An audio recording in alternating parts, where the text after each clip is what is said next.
more of a lightweight session. We're not going to be talking any technologies here, so no cloud, no infrastructure, no Kubernetes, nothing like that. It's all about startups and whether this is the right thing for you or not. So startup is a good thing, but I don't think it's a one-size-fits-all. It's not for everyone. And we'll discuss why. But before I get started, I just want you guys to, just close your eyes for a couple of seconds and think about the idea that you had in mind, maybe for the past week, maybe for the past year, maybe for 10 years, and why this idea does not exist today. Like why, what are the blockers? What are the top 3 blockers that you are facing and why you didn't start this company? I'll just give you like 5 seconds. All right, so I put up here, I've been talking to many people throughout the past years about starting up a company, and a lot of people have different reasons. Some of them are very legitimate reasons why you cannot start a company, and some of them I would qualify them more as like made-up excuses. Okay, so in one situation it could be a single income family and you can't really afford to start a company, and it kind of makes sense. You're not gonna put your house and family and everything on risk just to start a company. And some other reasons when you're investing or when you have like a upcoming promotion. Is this a good reason? Definitely yes, it could be. But if you put a milestone that, I'm waiting for this director position, and as soon as I hit this milestone, I'm making the move. But what I always see with a lot of my friends, especially engineers, that we get so excited about the next move, and when we hit the next move or the next milestone, we get excited about the upcoming milestone. And we just keep pushing year after year, and then it's 10 years, it's 20 years, and we didn't make the move. And sometimes we regret it. We say, oh, I had this idea of Uber before Uber exists, right? So I want to say, understand the main blockers that you have in mind. Write them down and put up, when can I hit those milestones? When can those milestones disappear so I can start my own company? All right, so just quickly, my name is Omar Mehilba. I am a co-founder and CEO of Megalix, which is a cloud infrastructure company focused on Kubernetes stack. I'm based up in Seattle.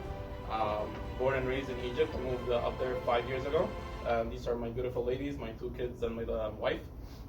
I've been an entrepreneur throughout most of my career. I spent 3 years as an employee working for Microsoft.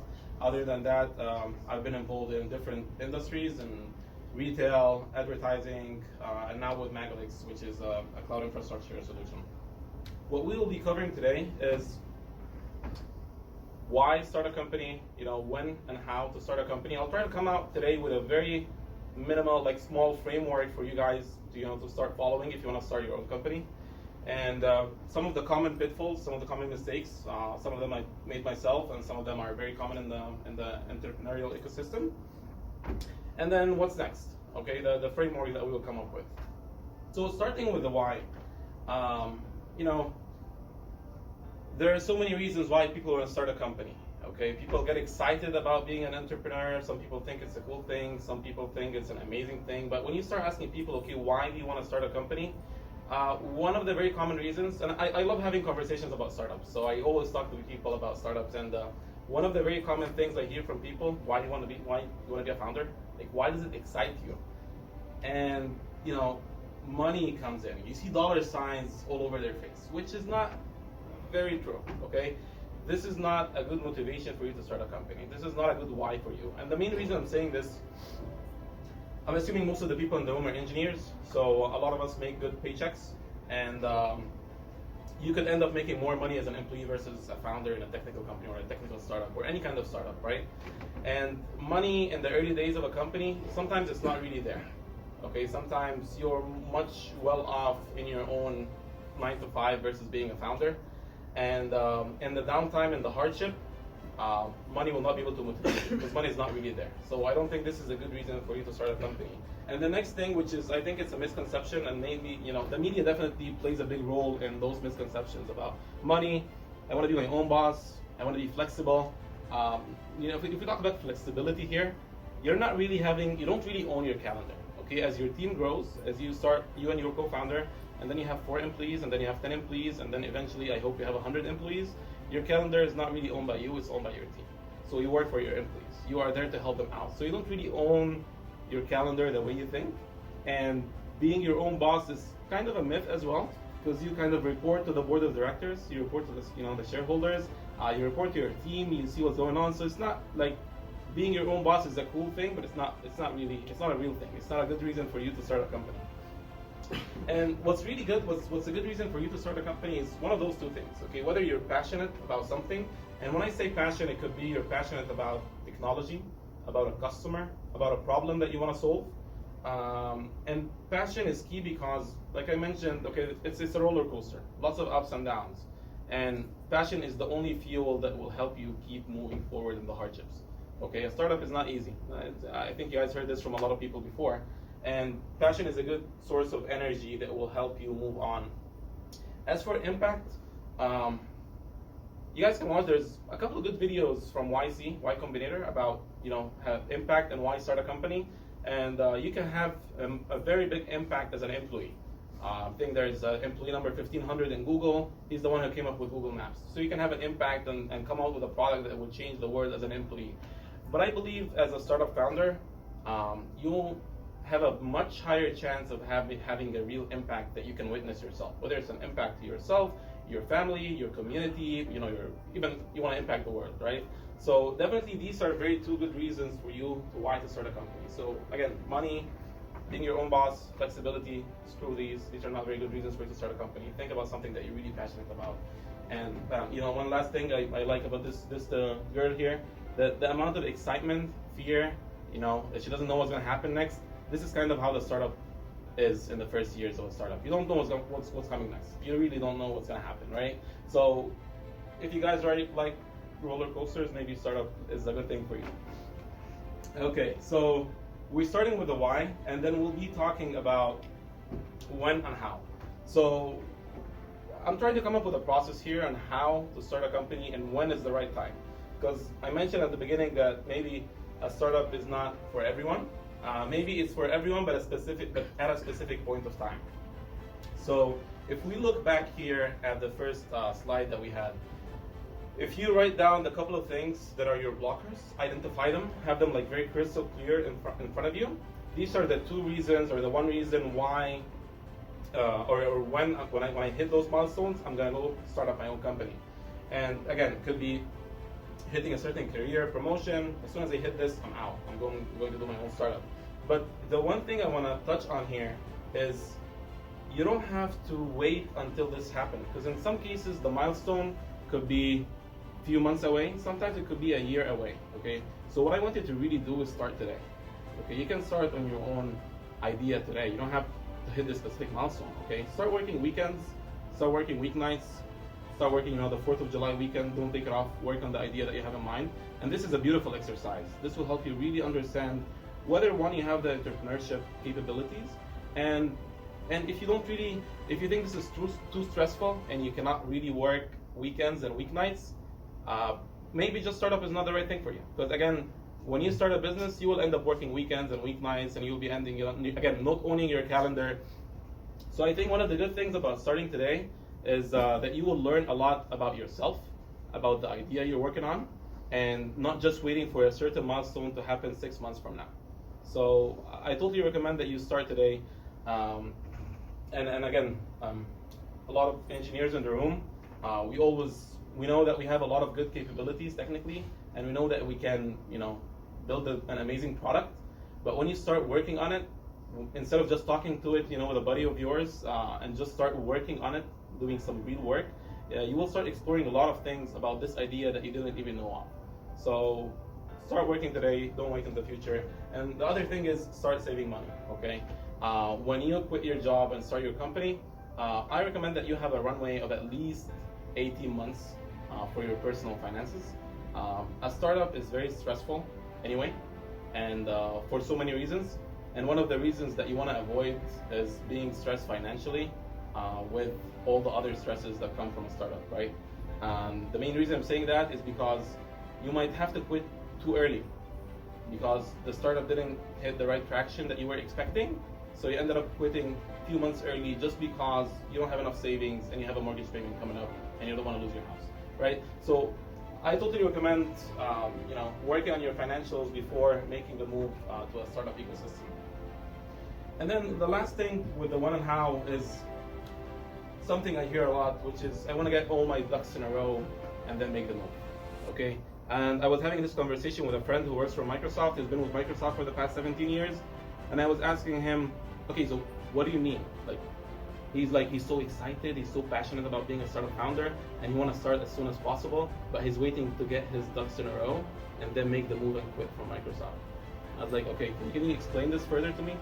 And he starts talking about, I want to build this prototype, talk to some customers, get a few customers using it, and then make some revenue, and then talk to some VCs, have them lined up, and then, raise money, quit my job, and start as a startup founder. It's a great story. I know some of us heard stories similar to that, but I don't think it's very real. It's like, I don't know, 1 in a million. This is not how you have your ducks in a row before you quit. Because again, in the early days of a startup, and even early days is a bit vague, because it could be the first 6 months, could be the first 6 years. You don't really have your ducks in a row. A lot of things keep changing. You fix something, something else breaks. So your ducks will never be in a row. So don't have this as a blocker for you to start your own company. Okay, so moving to common pitfalls. This is one article I wrote before. You guys can check it out about some of the mistakes I've done myself with the current company I'm with. And I'm sharing 7 of them. Today I'm going to mention only 2.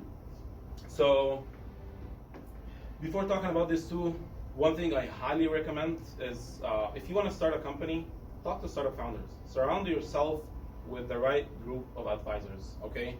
Talk to people in your community, people that you trust, and people who've done it, okay? Talking to someone who's been, again, I don't want to say this is not the best thing, but talking to someone who's a VP now at a Fortune 50 company is great. They will give you good insights.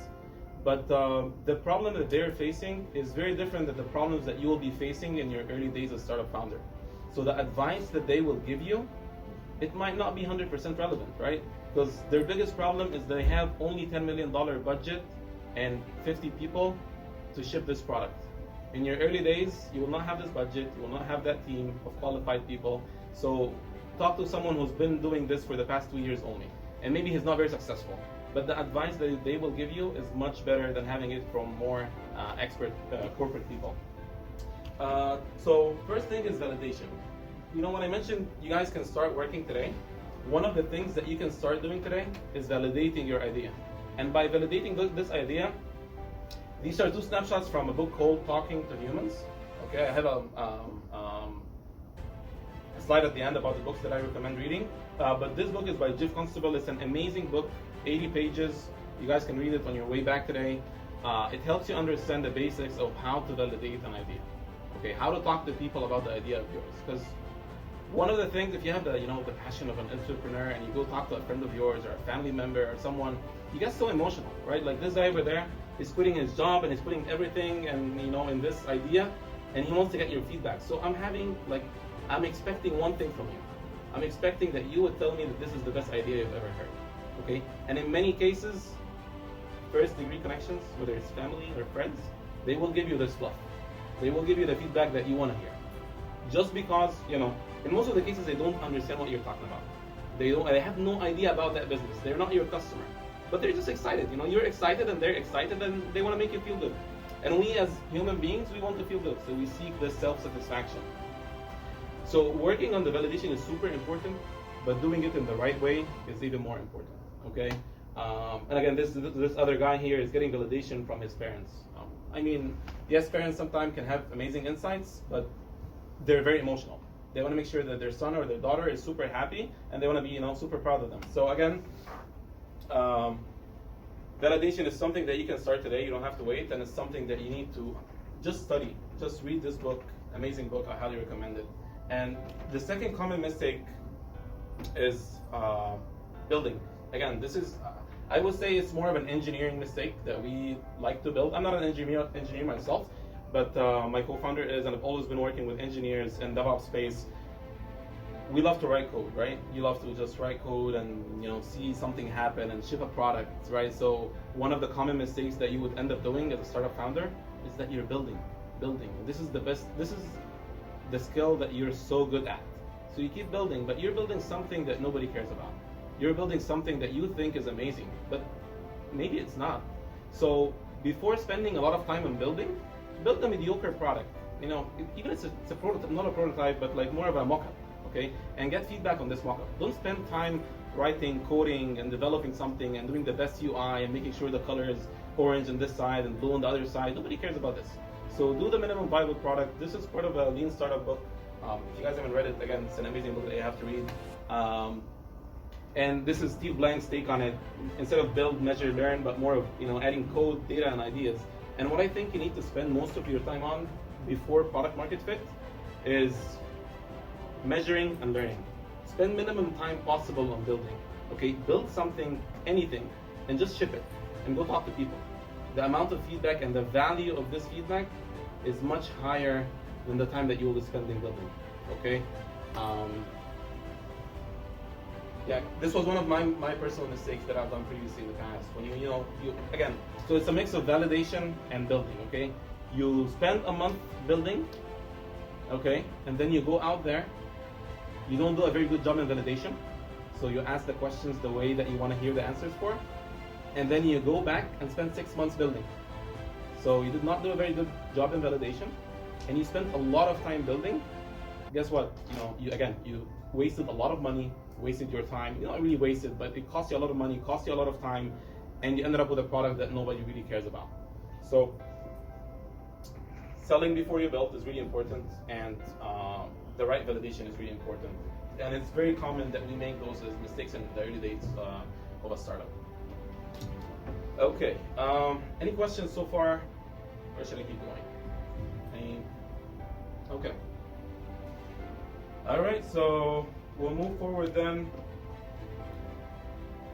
So, like I mentioned, we're starting with, why start a company, how start a company, and when to start a company. And then, okay, what's next? We have an idea now in mind, and we want to start working on this idea. And I'm assuming most of us, or most of you guys in the room here, have a 9-to-5 job, right? So, okay, what's next? What can I do? What I totally recommend that you guys start doing is writing down everything, okay? Write down everything. Ideas come and go. If you don't document those ideas, you'll most probably forget them. So write the idea, okay? And not just write it, but write it and try to analyze it. Why is this a good idea? Okay, why is this, or is this really something that you want to spend the next 10 years on? So always think about it this way. It's not just I want to do Uber for boats, right? Okay, cool. Write more about it. Is there really a customer that's looking for that? And understand more about this idea, because an idea by itself is nothing. It's all about understanding the nitty and gritty details of what the customer really wants, what problem this idea solves. Okay, and also try to understand why this idea is good today. Okay, because sometimes you have an amazing idea, but you're basically too early to market. If you're launching, let's say, I don't want to give examples, but if you're launching something that is too futuristic today, just because you as an engineer have been working on something related to space for the past 10 years, and you just came up with this amazing product and you want to build it and ship it today, it might be too early. Unless you're working for NASA, if you're just starting a startup for that, there's a very high chance that you're just going after personal passion about technology and not going after a problem that people care about. And definitely something I highly recommend. So I've done this myself. Our company is a 500 startups company. I don't know if you guys are familiar with 500 startups here. Anybody here familiar with 500 startups? Okay, so 500 startups is an incubator. Let's say just like Y Combinator and others. One of the really good exercises that we've done in our early days is filling out those applications. Okay, if you guys go to YC, okay, or if you go to 500 startups, I don't know if they have open applications now or not, but if they do, please fill out an application. It's not easy. It will take you some time, but just by filling out this application, you start learning a lot about your idea just by writing it down. Like, why are you doing this? Who's your customer? Which problem are you solving? What other solutions that exist now? So it helps you kind of go through a mind map and understand why you're pursuing the right thing by doing this startup. So check them out. If they both have closed applications right now, there's a bunch of other incubators, and they all have a very similar process where you have to fill out an application. So I think as an exercise for you, fill out this application to really understand whether your solution, you totally understand your solution or not, and whether this is something that you want to pursue or you don't. All right, so these are 4 of the books that I mentioned that I highly recommend going through all 4. If startups is something you're thinking about. And the main reason I'm saying that is, again, the Lean Startup gives you a great idea about the Lean concept by Eric Ries. The Messy Middle by Scott Belsky. This is an amazing book that talks about, the startups from day 2 to day 7. Okay, because a lot of people just talk about overnight success and that Facebook came out of a dorm room and it's Facebook, but most of these stories are not really true. If you start going digging after those overnight successes, you would find that an average of an overnight success is 3 years. So he mentions a lot of these stories there.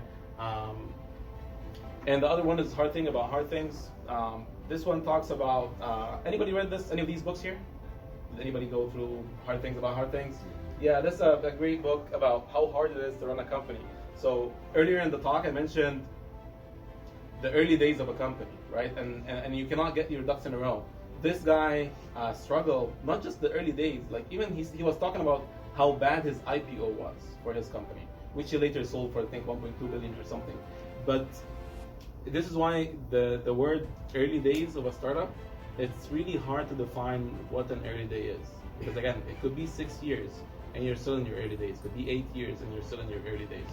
And finally, Talking to Humans. Again, it's a very good book, lightweight, will teach you a lot of things. So, summing things up here, definitely I'm very biased towards entrepreneurship. Okay, I've been doing this for most of my career. It's something that I really enjoy doing. And I put up here a very basic framework based on this talk, which is write down the idea, write down the blockers that you currently have, put them down in a table of milestones. When are you gonna hit each one of those blockers so that you can start your company? And definitely start working today on this idea. I cannot emphasize how important it is to start working today, because it teaches you a lot about the idea, about yourself, which is a great thing about startups. It teaches you more about yourself as a human being. Whether this, you learn a lot of things about yourself that you didn't know before. So definitely I recommend doing. And the other reason is it's a great learning experience. Okay, in a 1 or 2 years of running a startup, you will learn, I would say, 10x what you learn in a 9 to 5, just because you're exposed to many other different things. Okay, and in our 9 to 5, you could be very focused on a specific feature, in Microsoft, whatever, Azure, right? Over like in the other world of the startup ecosystem, if you're developing a solution for Microsoft Azure, you'll be involved with a lot of different things, including hiring, accounting, finance, sales, business development, marketing, and a lot of other different things besides what you do good, which is, let's say, writing code, being an engineer. So definitely the learning experience is really good. And again, I always, when I talk to one of my friends, most of my friends up there in Seattle are engineers and work for Microsoft and Amazon. Try to have your ducks not in a row, but somehow, right? And then make the move. Great learning experience. If you didn't like it, in 2 years you can always come back and become, again, an employee at Amazon or Microsoft. But you will learn a lot throughout this experience. So I definitely recommend doing that. I know I'm biased, but I definitely recommend doing that. And with that, so thank you guys very much. If you have any questions, let me know.